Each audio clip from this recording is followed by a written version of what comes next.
श्री भागवत भगवान की है आरती, पापियों को पाप से है तारती। हरे कृष्णा। सभी भक्तों को श्रीमद् भागवतम के सत्र में हार्दिक अभिनंदन और सुस्वागतम। आज का हमारा विषय है श्रीमद् भागवतम के षष्ठ स्कंद का 12वां अध्याय, जिसमें वर्णित किया गया है वृत्तासुर की यशस्वी मृत्यु। सुखदेव गोस्वामी महाराज परीक्षित को बता रहे कि हे महाराज परीक्षित, अपना शरीर छोड़ने की इच्छा से वृत्तासुर ने विजय की अपेक्षा युद्ध में अपनी मृत्यु को श्रेयस्कर समझा। हे राजा परीक्षित, उसने अत्यंत बलपूर्वक अपना त्रिशूल उठाया और बड़े ही वेग से स्वर्ग के राजा पर उसी प्रकार से आक्रमण किया जिस प्रकार ब्रह्मांड के जलमग्न होने पर केटव ने श्री भगवान पर बड़े ही बल से आक्रमण किया था।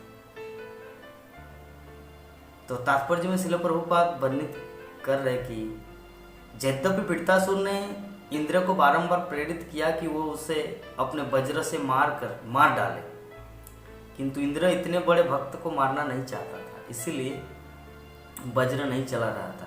अतः जब वृत्तासुर निराश हो गया तो उसके प्रेरित करने पर भी वो आनाकानी कर रहा, तो उसने बड़े वेग से इंद्र पर अपना त्रिशूल चलाया।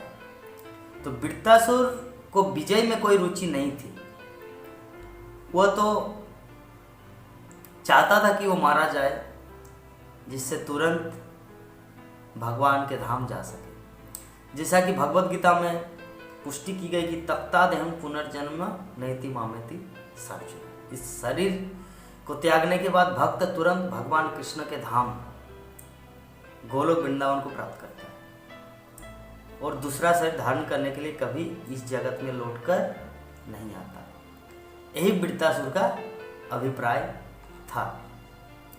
दूसरे श्लोक में सुखदेव गोस्वामी वर्णित करते कि तब असुरों में महान वीर वृत्तासुर ने कल्पांत प्रलय की धधकती अग्नि की लपटों के समान तीखी नोकों वाले त्रिशूल को अत्यंत वेग क्रोध से इंद्र पर चला दिया। उसने गरज कर कहा, अरे पापी, मैं तेरा वध किए देता हूं। आकाश में उड़ता हुआ वृत्तासुर का त्रिशूल प्रकाशमान उल्का के समान, यद्यपि इस प्रज्वलित आयुध की ओर देख पाना कठिन था, किंतु राजा इंद्र ने निर्भीक होकर अपने वज्र से उस त्रिशूल को खंड खंड कर दिया। उसी समय उसने वृत्तासुर की एक भुजा काट डाली, जो सर्प के राजा वासुकी के शरीर के समान मोटी थी। शरीर के एक भुजा कट जाने पर भी वृत्तासुर क्रोधपूर्वक राजा इंद्र के निकट पहुंचा और लोहे के बल्लम परिध से उसकी टेड़ी पर प्रहार किया। उसने इंद्र के हाथी पर भी प्रहार किया, इससे इंद्र के हाथ से उसका वज्र गिर गया। तो विभिन्न लोकों के वासी यथा देवता, असुरगण, चारण, सिद्ध वृत्तासुर के कार्य की प्रशंसा करने लगे, किंतु जब उन्होंने देखा कि इंद्र महान संकट में है तो वह हाय हाय करके विलाप करने लगा, क्या होगा अभी, क्या होगा। तो शत्रु की उपस्थिति में अपने हाथ से वज्र गिर जाने पर इंद्र एक प्रकार से पराजित हो गया था और अत्यंत लज्जित हुआ। उसने पुनः अपना आयुध उठाने का दुस्साहस नहीं किया, किंतु वृत्तासुर ने उसे यह कहते हुए प्रोत्साहित किया, अपना वज्र उठा लो और अपने शत्रु को मार दो, यह भाग्य को कोसने का अवसर नहीं है। अरे इंद्र, आदि भोक्ता पूर्ण पुरुषोत्तम भगवान के अतिरिक्त किसी की सदैव विजय होना निश्चित नहीं है। वही उत्पत्ति, पालन और प्रलय के कारण है और सब कुछ जानने वाले हैं। अधीन होने तथा भौतिक देहों को धारण करने के लिए बाध्य होने के कारण युद्ध प्रिय अधीनस्थ कभी विजयी होते हैं तो कभी पराजित होते हैं। तात्पर्य में श्रील प्रभुपाद वर्णन करते हैं कि भगवद गीता में 15 अध्याय 15 नंबर श्लोक में बताया गया कि सर्वस्व चाहम हृदय सन्निविष्टम मत्त स्मृति ज्ञान अपोहनम च। मीन्स भगवान श्री कृष्ण अर्जुन को बोल रहे कि मैं सबों के हृदय में स्थित हूँ और मुझसे स्मृति ज्ञान तथा विस्मृति उत्पन्न है। जब दो पक्ष लड़ते हैं तो लड़ाई वास्तव में परमात्मा स्वरूप श्री भगवान के निर्देशन में होती है। भगवान ने गीता में अन्यत्र कहा गया कि प्रकृति क्रियमाणानि गुणे कर्माणि सर्वश अहंकार विमूढ़ात्मा कर्ताहमिति निन्नते, कि संपूर्ण कर्म वास्तव में प्रकृति द्वारा संपन्न होते हैं, किंतु भौतिक प्रकृति के 3 गुणों से उत्पन्न अहंकार से मोहित जीवात्मा अपने को इनका कर्ता मान बैठता है। जीवात्माएं परमेश्वर के अतिरिक्त परमेश्वर के निर्देश अनुसार ही कार्य करती है। भौतिक प्रकृति को आदेश देते हैं और वो जीवात्माओं को उनके लिए सुविधाओं की व्यवस्था करते हैं। जीवात्माएं स्वतंत्र नहीं होती, यद्यपि मूर्खतावश वो अपने को ही कर्ता मान बैठता है। तो विजय तो सर्वदा भगवान के पक्ष में होते हैं। अधीनस्थ जीवात्माएं तो भगवान की व्यवस्था के अंतर्गत लड़ती है। विजय या पराजय वस्तुतः उनकी होती है, यह तो भौतिक प्रकृति के माध्यम से भगवान की व्यवस्था द्वारा होती है। तो विजय पर गर्व या हार पर शोक करना व्यर्थ है। मनुष्य को चाहिए कि वो श्री भगवान पर पूर्ण रूप से आश्रित रहे, जो समस्त जीवात्माओं को विजय तथा पराजय के लिए उत्तरदायी है। भगवान का उपदेश है, जीवात्मा तुम अपना नित्य कर्म करो, क्योंकि निष्कर्म से कर्म श्रेष्ठ है। कि नित्यम कुरु कर्म तंग कर्म ज्याहो ये कर्मणा, कि जीवात्मा को अपनी स्थिति के अनुसार कर्म करने का आदेश मिलता है। जय या पराजय तो परमेश्वर पर निर्भर है। कर्मण्यवाधिकारस्ते मां फलेषु कदाचन, तुम्हें निर्दिष्ट कर्म करने का अधिकार है, किंतु तुम कर्मों के फल के अधिकारी नहीं हो। तो मनुष्य को चाहिए कि अपनी स्थिति के अनुसार निष्ठापूर्वक कर्म करे। विजय या पराजय तो भगवान के हाथ में है। वृत्तासुर ने इंद्र को यह कहकर प्रोत्साहित किया, मेरी विजय से तुम दुखी मत हो, युद्ध बंद करने की आवश्यकता नहीं है, इसके विजय बल्कि तुम अपना कर्तव्य करो। जब श्री कृष्ण चाहेंगे तो तुम्हारे विजय अवश्य होगी। कृष्ण भावनामृत आंदोलन श्रील प्रभुपाद बताते हैं कि कार्यकर्ताओं के लिए श्लोक अत्यंत शिक्षाप्रद है। न तो विजय पर हमें प्रसन्न होना चाहिए, न हार पर दुखी। हमें कृष्ण या श्री चैतन्य महाप्रभु की इच्छा को कार्य रूप में परिणत करने के लिए निष्ठापूर्वक प्रयत्न करना चाहिए। हमें जीत अथवा हार की परवाह नहीं करना चाहिए। हमारा एकमात्र कर्तव्य है निष्ठापूर्वक कर्म करना, जिससे कृष्ण हमारे कार्य को मान्यता दे। दूसरे श्लोक में वृत्तासुर इंद्र को बोल रहे हैं कि समस्त लोकों के प्रमुख लोकपालों सहित इस ब्रह्मांड के समस्त लोकों के समस्त जीव पूर्णता भगवान के बस में है। वे जाल में पकड़े गए उस पक्षियों के समान कार्य करते हैं जो स्वतंत्रता पूर्वक विचरण नहीं कर सकता। जब कोई शिकारी जाल में किसी पक्षी को पकड़ लेता है तो उनकी क्षमता है उड़ने की, बट उस समय वो नहीं उड़ पाएगा। क्यों? क्योंकि जाल में फंसा हुआ है। तो यहाँ पर वही चीज प्रभुपाद और आगे पॉइंट आउट करें कि सूर तथा असुरों में यह अंतर है कि सूर जानते हैं, सूर मीन्स देवता, जानते हैं कि भगवान की इच्छा के बिना कुछ भी घटित नहीं हो सकता, जबकि असुर भगवान की परम इच्छा को नहीं समझ सकते। इस युद्ध में वृत्तासुर वास्तव में सूर है, मीन्स देवता है, और इंद्र असुर है।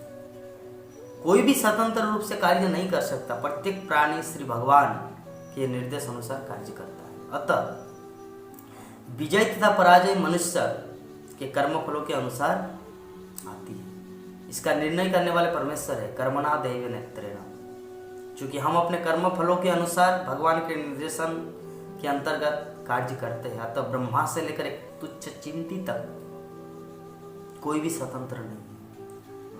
हम जीते या हारे, किंतु परमेश्वर तो सदैव विजयी रहता है, क्योंकि प्रत्येक मनुष्य उनके निर्देशन में कार्य करता है।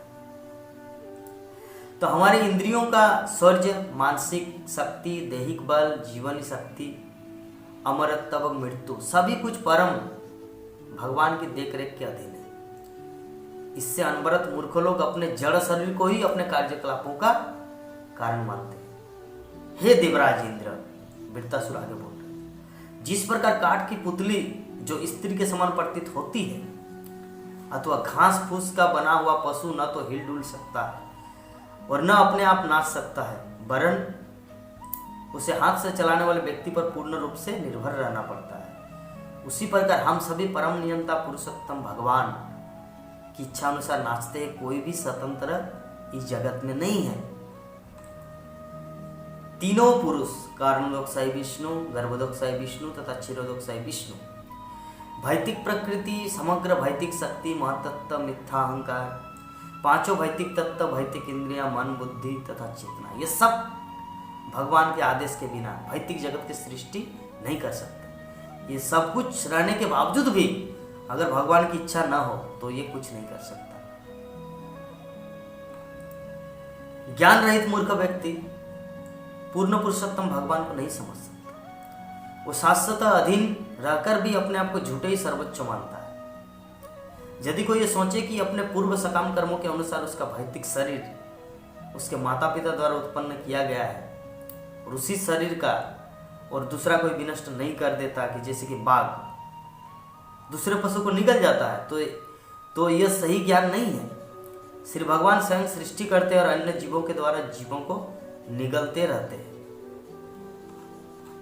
इस चीज को समझना है कि जिस प्रकार मरने की इच्छा न रखने पर भी मनुष्य को मृत्यु के समय अपनी आयु, ऐश्वर्य, यश तथा अन्य सब कुछ त्याग देना पड़ता है, उसी प्रकार जब ईश्वर की कृपा होती है तो विजय के नियत समय के अनुकूल होने पर ये सारी वस्तुएं उसे मिल जाती है।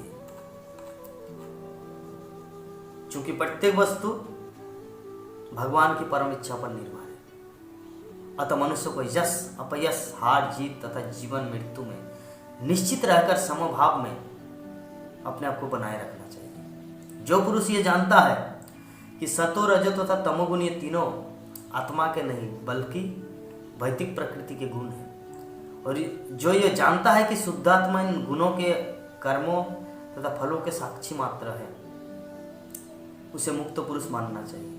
वो इन गुणों से नहीं बनता। अरे मेरे शत्रु इंद्र, जरा मेरी ओर देख, मैं पहले ही पराजित हो चुका हूं, क्योंकि मेरा हथियार तथा मेरी भुजा पहले खंड हो चुके। तुमने मुझे पहले ही परास्त कर दिया है, तो भी मैं तुम्हें मारने की प्रबल इच्छा के कारण तुमसे लड़ने का भरसक प्रयत्न कर रहा हूं। ऐसी विषम परिस्थिति में भी मैं तनिक भी दुखी नहीं हूं, अतः तुम उदासीनता त्याग करके युद्ध जारी रखो। Continue your fighting. इस युद्ध को द्रुत क्रिया का खेल मानो, जिसमें हमारे प्राणों की बाजी लगी है। बाण पासे है, बाघ पशु चौसर है। कोई नहीं जानता कि कौन हारेगा और कौन जीतेगा, ये सब विधाता पर निर्भर है। सुखदेव गोस्वामी इस विषय में बता रहे हैं कि वृत्तासुर के निष्कपट तथा निर्देशात्मक वचन सुनकर राजा इंद्र ने उसकी प्रशंसा की और अपने वज्र को पुनः हाथ में धारण कर लिया। इसके बाद बिना मोह या दैत्य भाव से वह हंसा और वृत्तासुर से इस प्रकार बोले। इंद्र ने कहा कि हे असुर श्रेष्ठ, मैं देखता हूं कि संकटमय स्थिति में होते हुए भी अपने विवेक तथा भक्ति योग में निष्ठा के कारण तुम श्री भगवान के पूर्ण भक्त तथा जन जन के मित्र हो। तुमने भगवान विष्णु की माया को पार कर लिया है और मुक्ति के कारण तुमने आसुरी भाव का परित्याग करके महान भक्त का पद प्राप्त कर लिए है। हे वृत्तासुर, असुर सामान्यतया रजोगुणी होते हैं, अतः यह कितना महान आश्चर्य है। कहा जाएगा कि असुर होकर भी तुमने भक्त भाव ग्रहण करके अपने मन को पूर्ण पुरुषोत्तम भगवान वासुदेव में स्थिर कर दिया है, जो सदैव शुद्ध सत्य में स्थित रहते हैं। जो मनुष्य परम कल्याणकारी परमेश्वर हरि की भक्ति में स्थिर है, वो अमृत के समुद्र में तैरता है। उसके लिए छोटे छोटे गड्ढों के जल से क्या प्रयोजन। सुखदेव गोस्वामी आगे वर्णन करते हैं कि हे महाराज परीक्षित, अपने शत्रु को वश में करने में पूर्ण सक्षम वृत्तासुर ने अपना लोहे का परीघ उठाकर चारों ओर घुमाया और इंद्र को लक्ष्य बनाकर अपने बाएं हाथ से उस पर फेंका। इंद्र ने अपने शतपर्वन नामक वज्र से वृत्तासुर के परीघ तथा उसके बचे हुए हाथ को एक साथ खंड खंड कर डाला। जब से दोनों भुजाएं कट जाने से तेजी से रक्त बहने के कारण वृत्तासुर उड़ते हुए पर्वत के समान सुंदर लग रहा था, जिसके पंखों को इंद्र ने खंड खंड कर दिया। वृत्तासुर अत्यंत शक्तिशाली तथा बीर्जवान था, शक्तिवान था। उसने अपने निचले जबड़े को भूमि पर और ऊपरी जबड़े को आकाश में गड़ा दिया। उसका मुख इतना गहरा हो गया कि मानो आकाश हो और उसकी जीभ बहुत बड़े सर्प के सदृश लग रहे थे। अपने काल के समान कराल दांतों से संपूर्ण ब्रह्मांड को निगलने का प्रयास करता प्रतीत हुआ। इस प्रकार विराट शरीर धारण करके उस महान असुर वृत्तासुर ने पर्वतों तक को हिला दिया और अपने पांवों से पृथ्वी की सतह को इस प्रकार मर्दित करने लगा मानो वो चलता हुआ साक्षात हिमालय पर्वत हो। वो इंद्र के सामने आया और उसके वाहन ऐरावत समेत उसे इस प्रकार निगल गया मानो एक बड़े अजगर ने हाथी निगल लिया हो। जब देवताओं, ब्रह्मा समेत अन्य प्रजापतियों तथा अन्य बड़े बड़े साधु पुरुषों ने देखा कि असुर ने इंद्र को निगल लिया है तो वो अत्यंत दुखी हुए और कहने लगा, हाय हाय कितनी बड़ी विपत्ति, कहकर विलाप करने लगा। जब विलाप करने लगे, इंद्र के पास नारायण का जो सुरक्षा कवच था वो स्वयं भगवान नारायण से अभिन्न था। उस कवच के द्वारा तथा अपनी योग शक्ति से सुरक्षित होने पर राजा इंद्र वृत्तासुर द्वारा निगले जाने पर भी उस असुर के उदर से मरा नहीं। मतलब असुर वृत्तासुर के पेट के अंदर घुसा इंद्र, लेकिन फिर भी वो मरा नहीं। क्यों? क्योंकि नारायण कवच उनके पास था। अत्यंत शक्तिशाली राजा इंद्र ने अपने वज्र के द्वारा वृत्तासुर के पेट को फाड़ डाला और बाहर निकल आया। बल असुर के मारने पर इंद्र ने उसके तुरंत बाद वृत्तासुर के पर्वत श्रृंग जैसे ऊंचे सिर को काट लिया। यद्यपि वज्र वृत्तासुर की गर्दन के चारों ओर अत्यंत वेग से घूम रहा था, किंतु उसके शरीर से सिर को विलग करने में पूरा 1 वर्ष 360 दिन लग गया, जो सूर्य, चंद्र तथा अन्य नक्षत्रों की उत्तरी तथा दक्षिणी यात्रा पूर्ण करने में लगने वाले समय के तुल्य है। तो तब वृत्तासुर के वध का उपयुक्त समय योग उपस्थित होने पर उसका सिर पृथ्वी पर गिर पड़ा। इतना दिन बाद, 1 साल बाद। तो हे शत्रुओं का दमन करने वाले राजा परीक्षित, तब वृत्तासुर के शरीर से सजीव ज्योति निकलकर बाहर आई और भगवान के परम धाम को लौट गई। सभी देवताओं के देखते देखते वो भगवान शंकरसन का संगी बनने के लिए दिव्य लोक में प्रविष्ट हो गए। इस प्रकार श्रील विश्वनाथ चक्रवर्ती ठाकुर इस श्लोक के तात्पर्य में वर्णित करते हैं कि वास्तव में वृत्तासुर अपितु इंद्र मारा गया था, वृत्तासुर नहीं। वो लिखते हैं कि जब वृत्तासुर ने हाथी समेत इंद्र को निगल लिया तो उसने सोचा कि मैंने तो इंद्र को मार डाला, अतः अब लड़ने की कोई आवश्यकता नहीं है, अब मुझे भगवान के परम धाम जाना है। इस प्रकार सोचते हुए उसने सारे शारीरिक कार्यकलाप बंद कर दिए और समाधि धारण कर ली। वृत्तासुर के शरीर की मौनावस्था का लाभ उठाकर इंद्र ने असुर का पेट फाड़ डाला और वृत्तासुर की समाधि के कारण बाहर निकल गया। चूंकि वृत्तासुर योग समाधि में लीन था, तो यद्यपि इंद्र उसकी गर्दन काट लेना चाहता था, किंतु वो इतनी कठोर हो चुकी थी कि उसे खंड खंड करने में इंद्र को पूरे 360 दिन, 1 साल लगा। वास्तव में इंद्र ने वृत्तासुर के उस शरीर के खंड खंड किए जिसको उसने पहले स्वयं त्याग दिया था। स्वयं वृत्तासुर नहीं मारा गया। वृत्तासुर अपनी आदि मूल चेतना में ही भगवान शंकरसन का संगी बनने के लिए भगवान के परम धाम को चला गया। यहाँ पर आलोकम शब्द दिव्यलोक वैकुंठ को बताता है, जहाँ शंकरसन नित्य निवास करते हैं। तो इस प्रकार हम लोग श्रीमद् भागवतम के 6ठ स्कंद का 12वां अध्याय आज हम लोग श्रवण किए। आप सभी भक्तों को बहुत बहुत धन्यवाद। तो श्रीमद् भागवत की इस कथा में भाग लिए। हरे कृष्ण।